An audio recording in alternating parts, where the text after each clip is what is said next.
개장전 오프닝 리포트입니다. 오늘도 투자 의견에 대한 변동이 있는 종목 중심으로 알아보겠습니다. 오늘의 종목 공개합니다.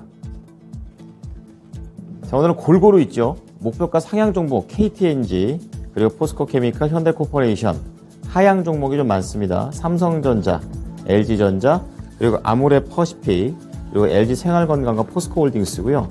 오늘 목표가 유지 중에서 현대백화점의 리포트가 제일 많이 나왔습니다. 또 SK, LG화학이 있습니다. 자, 첫 번째 KTNG부터 체크해 보겠습니다. 키움증권 매수 의견 유지 10만 3천 원에서 11만 원으로 올렸습니다. 킹달러 수혜주라는 내용인데요. 우선 3분기 실적에 대한 전망이 나와 있습니다.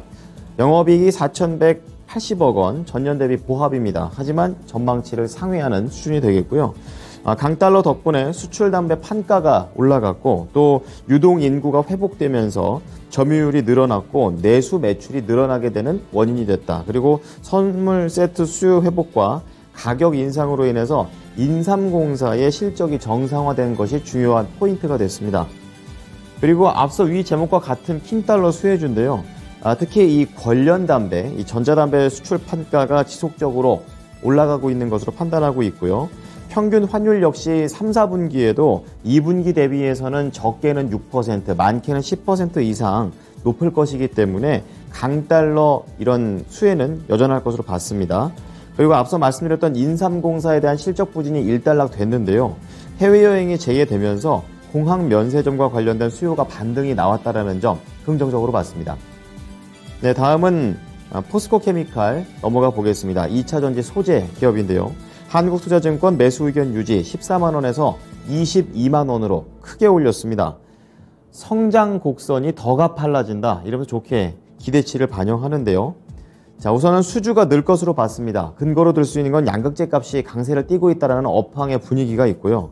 그리고 2024년에 북미 LG에너지솔루션의 양극재 수요를 커버할 수 있는 유일한 현지 공장 보유 업체가 바로 포스코케미칼입니다. 자, 그래서 여기에서 프리미엄을 준다고 얘기했습니다.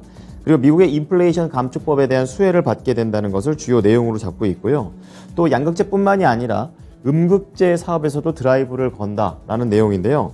자, 2018년 기준으로 중국에서 이 음극재 만들 때 쓰이는 이런 원자재 수입량이 절반 이상이 됩니다. 이런 것들이 많이 줄기 때문에 긍정적으로 보는 것이고요. 최근에 아시다시피 미국과 중국의 분위기를 고려해 보면은 고객사 내에 포스코케미칼의 천연 흑연과 관련된 음극재 점유율이 크게 높아질 것으로 제시했습니다. 네, 다음은 목표주가 상향 중 세 번째 종목인데요. 현대코퍼레이션입니다. 대신증권 매수 의견 유지 24,000원에서 25,000원으로 조금 올렸습니다. 우선 흔들림 없는 실적이 예상된다, 이렇게 얘기하고 있는데요. 좀 자세히 보면요. 영업이익이 전년 대비 82%, 매출이 60% 늘 것으로 봤습니다. 분야별로 쪼개서 5가지로 봤는데요.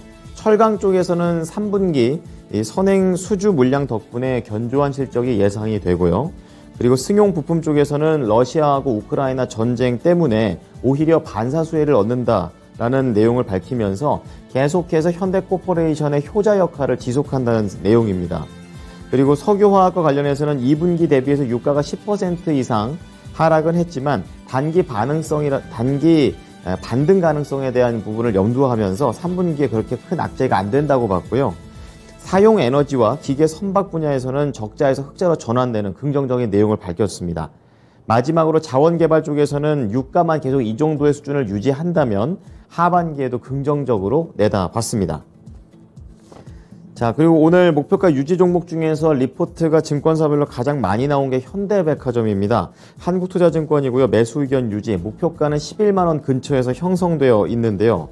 제목은 한무 쇼핑 분할과 지주회사 신설을 결정했다라는 내용이고, 이것에 대한 전망을 이리저리 시나리오를 쓰는 그런 분위기였습니다.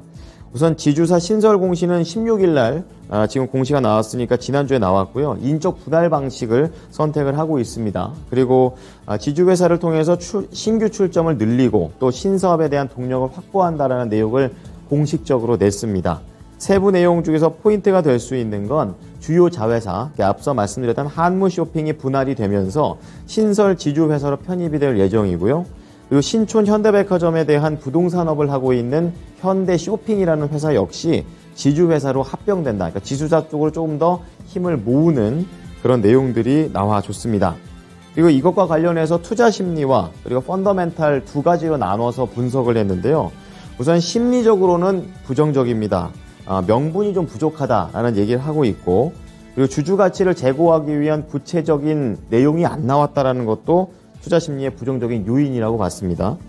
그리고 지주사 설립에 따라서 현대백화점 자체의 기업 자체가 크게 바뀌지는 않을 것이라는 판단했기 때문에 펀더멘털은 중립이라고 얘기했습니다.